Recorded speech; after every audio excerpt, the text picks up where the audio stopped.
Fue una obra de ingeniería bélica única, una barrera de hormigón, púas y controles militares que dividió durante casi 30 años no solo a Berlín, sino a dos mundos enfrentados. Su caída representó uno de los eventos más significativos del siglo XX y el inicio del desplome del modelo soviético.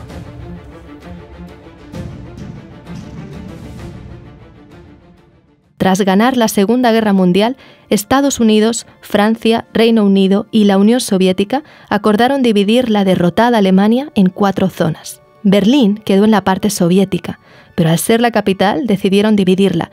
Cada una de las 4 grandes potencias administraba su propio sector de la ciudad. Lo que quedó fue un bloque capitalista al oeste y un bloque comunista al este. Esa división era parte de lo que el primer ministro británico Winston Churchill popularizó como la cortina de hierro, un muro ideológico que separaba estos dos modelos antagónicos.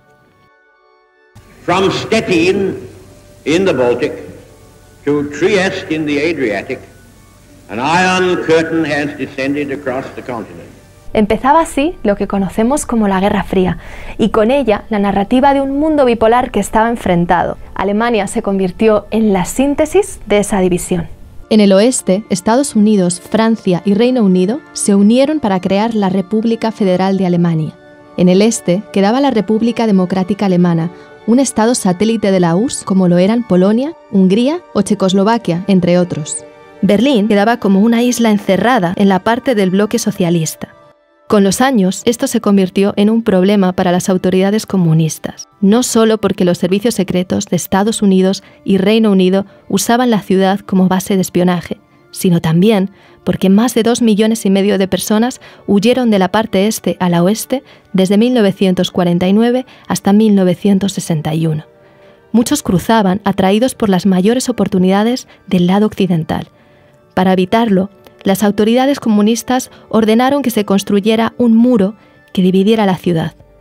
Y así, la noche del 13 de agosto de 1961 empezó la Operación Rosa, que en pocas horas y para sorpresa de muchos, levantó el muro de Berlín. En los años siguientes se transformó en una barrera casi infranqueable, hecha de losas de más de 3,5 metros de altura y reforzadas con cables de acero. Además, tenía rejas electrificadas, búnkeres, áreas con perros policía y lo que llamaban una franja de la muerte, vigilada por torres con policías armados. El muro se extendía 155 kilómetros y rodeaba todo Berlín occidental. Como consecuencia, separó familias y seres queridos durante casi 30 años, algo que fue traumático para generaciones de alemanes. Durante estos años, muchos intentaron cruzarlo sin éxito. Unas 262 personas murieron en el intento y otras miles fueron arrestadas. Aunque escaparse al otro lado no era del todo imposible. Mientras existió el muro, más de 5.000 berlineses del este consiguieron franquearlo a través de túneles, escondidos en autos o usando ingeniosos métodos como cruzar en tirolesa. Pero a finales de los 80, la situación estaba destinada a cambiar radicalmente. Los gobiernos comunistas eran cada vez más corruptos e ineficientes.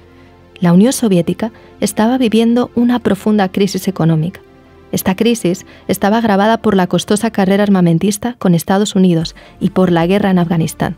Eso le obligó a cortar la ayuda económica que había estado dando durante décadas a todos los países del bloque comunista, incluido Alemania Oriental. Todos esos problemas generaron un gran descontento social, al que el líder de la Unión Soviética, Mikhail Gorbachev, trató de dar respuesta emprendiendo una mayor apertura política y social, lo que se conoció como Glasnost. Gracias a ella, los ciudadanos y medios de comunicación de esos países empezaron a tener mayor libertad de expresión y a usarla para criticar a sus gobiernos. Convocaron inéditas huelgas y protestas en todos los países del bloque del Este. Sus ciudadanos estaban agotados de sufrir penurias y anhelaban un estilo de vida parecido al occidental. En Polonia, el movimiento sindical no comunista Solidaridad de Lech Walesa logró en junio de 1989 que se celebraran las primeras elecciones parcialmente libres en décadas. Ese mismo junio, Hungría abrió su frontera con Austria, lo que le permitió a miles de alemanes del este cruzar al bloque occidental en solo 2 meses. Y es durante esa ola de cambio cuando se produce la caída del muro de Berlín. En Alemania Oriental, el presidente Erich Honecker se enfrentó a protestas masivas, pero se resistió a abordar las demandas ciudadanas. Finalmente, Honecker renunció, y el 9 de noviembre, el nuevo gobierno de Alemania del Este se vio forzado a introducir cambios, como por ejemplo, permitir viajar fuera del bloque socialista. Se preveía que la medida se aplicara al día siguiente y con restricciones. Pero cuando un periodista preguntó a un alto funcionario de la RDA cuándo podrían empezar a viajar al otro lado, todo se precipitó. Ante ese anuncio, miles de personas se juntaron en el paso fronterizo en Berlín Este y rompieron el cerco hacia la parte occidental de la ciudad. En esos momentos, ni las tropas de control de fronteras ni los funcionarios del ministerio estaban informados. Pero los guardas fronterizos no se atrevieron a disparar. La noche entre el 9 y el 10 de noviembre, los propios berlineses empezaron a destruir el muro. Una multitud eufórica empezó a cruzar la frontera abierta y algunos pisaron el oeste por primera vez en su vida. Del otro lado, cientos de alemanes occidentales los esperaban y celebraban el momento histórico. Familias y amigos que habían vivido separados pudieron encontrarse después de 3 décadas. Todas esas impactantes imágenes dieron la vuelta al mundo. En los meses siguientes, la RDA colapsó y con ella el único sistema que muchos alemanes del este habían conocido. A la vez, los demás gobiernos del bloque comunista fueron cayendo uno tras otro y en 1991 la Unión Soviética se desplomó, poniendo fin al mundo bipolar de la Guerra Fría. Alemania se reunificó y se convirtió en el motor económico de Europa. Aunque las diferencias económicas entre el este y el oeste todavía son perceptibles. Por ejemplo, un trabajador de Alemania del oeste gana en promedio casi un 20% más que uno del este. También en el oeste hay más oportunidades para profesionales cualificados y es donde se concentra el mayor número de empresas alemanas.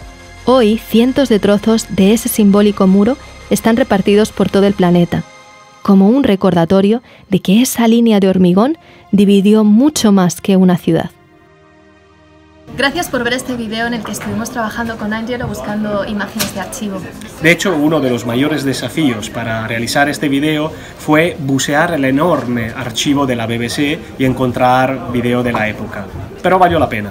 Y seguiremos haciéndolo. De hecho, ya tenemos varios vídeos en nuestro canal de YouTube y te puedes suscribir para verlos todos. Y si te interesa algún tema que todavía no hayamos hecho, envíanos tus ideas a través de los comentarios.